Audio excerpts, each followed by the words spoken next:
So you've been doing this for about a decade. Yeah.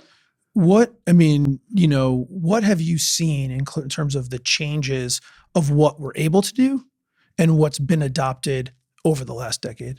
What's different in 2020 than 2010? It's significantly easier to get things to talk to each other. It used to be a lot of wiring and a lot of back-end programming.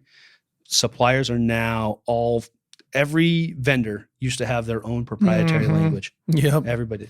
Now everybody, for the most part, except for a couple, are adopting, it's called OPC UA. And it's getting big. So I can buy a sensor from company A, I can buy a PLC from company B, and let's say a motor from company C. I just tell them they're all talking the same language, and it's very easy. That was not the case when I started out.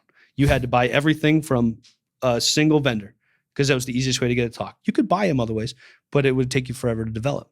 Now it's significantly more streamlined to be able to just plug things together, tell them what language they're speaking, and you're off.